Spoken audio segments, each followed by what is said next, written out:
beda provinsi aja gue datang gitu. Jadi kita tuh kalau berpikiran jauh, gue harus menempuh jarak berjam-jam ke sana. Loh, apa kabar tuh Tuhan Yesus? Apa kabar para rasul? Mau selamat gak nggak? Kalau mau kagak selamat ya Kalau di gimana gimana ya, tapi kalau di ortodoks tuh diajarin kesederhanaan apa enggak sih? seperti Kristus itulah gambaran kita. Jadi orang Kristen itu gambarannya ya Kristus. Seperti apa Kristus? Apakah dia datang dengan kuda putih yang sangat gagah? Apakah dia datang dalam kebangsawanannya meskipun dia seorang tunas dari Daud? Tidak demikian. Dia hanya dari anak seorang tukang kayu. Enggak. Jadi cerminan seperti apa yang diajarkan kekristenan itu? Ya seperti Yesus dan para rasul. Itu. Jadi kayak gimana Kak? Ya kita harus menjadi sama seperti Kristus. Karena kita ini adalah pengikut Kristus. Seperti apa gambaran Kristus? Seperti apa ikon Kristus itu? Ya itu ada Aku mau harusnya. nanya lagi. Oke. Di ortodoks tuh percaya nggak sih kalau kayak misal Tuhan Yesus itu datang ke mimpi lu, itu di ortodoks tuh percaya nggak sih? Yesus itu sudah menyatakan dirinya dan hidup di antara kita. Terus mau ngapain lagi lu pakai mimpi kayak zaman Nabi? Ya kan gitu. Ya, kalau Yesus datang dalam mimpi, Yesus sudah datang ke dunia ini. Ya kan? Dan manusia itu, ya Yohanes 1 ayat 14. Firman itu telah menjadi manusia, bukan firman itu telah jadi mimpi. Apa lagi lu bermimpi? Jadi oleh kesaksian para rasul kita menjadi percaya. Lu ngapain lagi mimpi kayak di zamannya Yusuf lu Daniel itu bernubuat karena dia belum melihat secara terang siapa sang Mesias itu. Sekarang ini dimimpiin lagi, kebanyakan nonton The Passion of Christ. Jadi kita tuh nggak perlu lagi aku didatengin dalam mimpi. Itu bunga tidur. Soalnya lu kebanyakan nonton film. Yang di film itu juga bukan seperti itu aja Yesus. Ikonnya Yesus tuh seperti yang digambarkan oleh Rasul Lukas. Seperti itu. Jadi ngapain? Inilah hidup yang kekal itu, yaitu mereka mengenal satu-satunya Allah yang benar dan mengenal Yesus Kristus yang telah engkau utus. Kita mengenalnya melalui siapa? Yesus yang sudah dia utus. Kagak pakai mimpi lagi. Yohanes 17 ayat 3. Ngapain lagi pakai acara mimpi? Enggak. Soalnya temanku waktu itu pernah mimpi. Jadi dia waktu itu mimpi berdua di pantai. Ya dia bilang gue di pantai, Ci. Dia bilang gue berdua sama temen gue. Terus tiba-tiba ada kereta datang dari surga. Dia bilang kayak dari atas.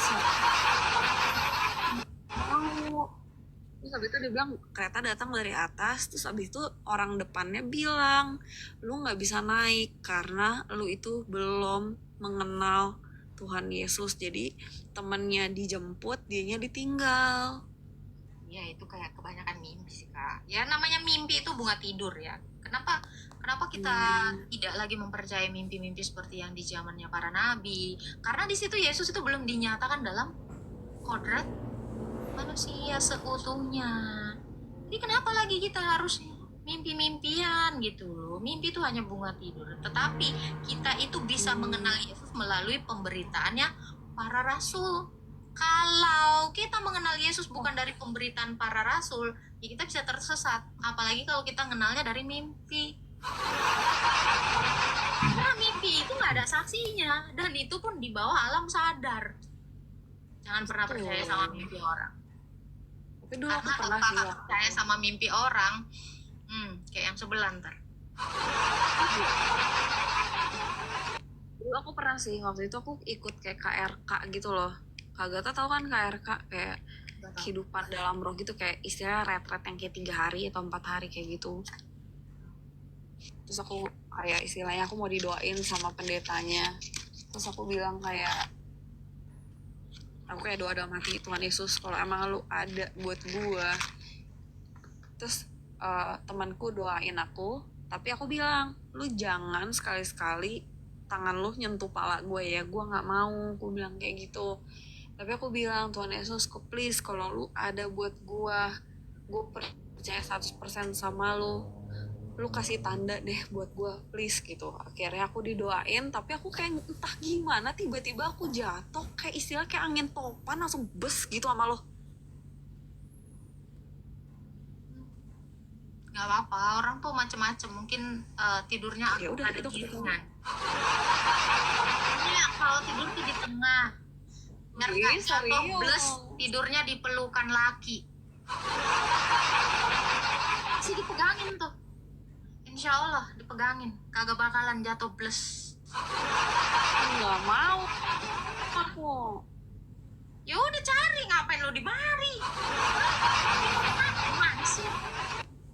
Woi. Lain. Mau nanya lagi ding. Silakan Kak Hobi Travel. Kalau di Kristen itu kan sebenarnya kita dalam keselamatan Yesus tuh nggak cukup hanya percaya tapi mengerjakan keselamatan kan Kak. Nah terus jadi iman tanpa perbuatan tuh mati. Nah konsep penebusan tapi juga ada perbuatan itu kayak gimana Kak yang dimaksud? Karena agak bingung juga sih, kayak ada penebusan tapi juga ada perbuatan, maksudnya gimana? Penebusan itu kan membawa kita kepada kodrat kita yang semula sudah jatuh kan. Kodrat kita yang sebelumnya itu kan tidak berdosa. Justru penebusan yang dilakukan Yesus itu mengembalikan kita ke kodrat kita yang semula, seperti Adam belum jatuh ke dalam dosa. Gimana tuh? Ya seperti Yesus. Jadi kalau kita tidak mengerjakan keselamatan, ya kita sama aja bohong gitu. Ibarat kata gini Kak, kamu tuh udah dikasih Tuhan Yesus tiket untuk konser, terus kamu nggak datang ke konser itu. Konser itu anggaplah keselamatan itu. Terus kalau kakak nggak datang ke konser itu, kakak dapat konser itu nggak? Enggak. Berarti kamu harus jalan ke sana. Itulah yang dimaksud mengerjakan keselamatan. Kakak harus datang ke konser itu supaya kakak memiliki konser itu. Kalau kakak dikatakan udah dikasih tiket ya, kan Yesus itu kan sudah memberikan kita jaminan atau arabon. Efesus 1 ayat 13-14, yaitu Roh Kudus yang kita dapatkan melalui baptisan. Yang baptisan itu adalah penyatuan kita dalam penderitaan, kematian, dan kebangkitan Yesus. Terus kakak sudah dikasih tiketnya, sudah dikasih jaminannya, terus kakak nggak menyelesaikannya gitu. Ya itu kitanya sendiri yang menolak keselamatan itu. Jadi itulah sebabnya kalau kita sudah percaya kepada Yesus, justru melalui iman kita kepada Yesus, kita itu diperbaharui. Gitu. Jadi kayak gitu tadi. Yesus ngasih nih gue kasih nih tiket konser keselamatan. Ya lu datang ke sini. Kalau lu nggak mau, ya tiduran rebahan. Kamu nggak punya konser itu, kamu nggak punya keselamatan itu. Iman tanpa perbuatan hakikatnya mati. Kamu dikasih tiket konser tapi kamu nggak datang, ya kamu nggak nonton konser. Angus. Gimana? Jadi kalau perbuatannya itu lebih ke perbuatan berdasarkan Taurat apa gimana Kak? Apa? Ya. Taurat itu dari dulu sampai sekarang masih kita kerjakan. Jadi hukum Taurat Musa gitu mungkin ya? Semua Taurat yang Musa itu kan Taurat yang diberikan Tuhan Yesus kepada Musa. Ya toh? Jangan ada ilah lain, jangan buat bagimu patung yang menyerupai apapun, jangan sujud menyembahnya. Ingat dan kuduskanlah hari Sabat, hormati orang tuamu, jangan berzina, jangan membunuh, jangan bersaksi dusta, jangan mencuri.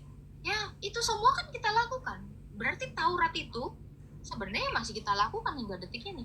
Justru kasihilah Tuhan Allahmu dengan kasihanilah sesama manusia, disitulah terletak seluruh hukum Taurat itu. Itulah hukum yang terutama. Kak, tapi di Katolik tuh gerejanya masih ada patung Yesus sama Bunda Maria loh. Rebahin patungnya. Kalau berani, ya kalau kagak ya udah biarin aja. Masa mau rebahin, biarin. Iya anjir, kan gak enak juga. Biarin. Nggak apa-apa, orang Katolik semua, orang Katolik juga kan nggak menyembah patung. Itu juga bukan sesembahan bagi mereka. Maksudnya yang disembah gimana sih? Disembah, kasih sesajen gitu? Iyalah, dikasih penyembahan. Merry Christmas ya semuanya ya yang dibawa. Oh, selamat Natal Kak Agatha. Iya. Adanya masak air biar matang. Oh iya. Aku turun lah ya. Kata Mau tidur kayaknya. Makasih. Bye. Ya, thank you.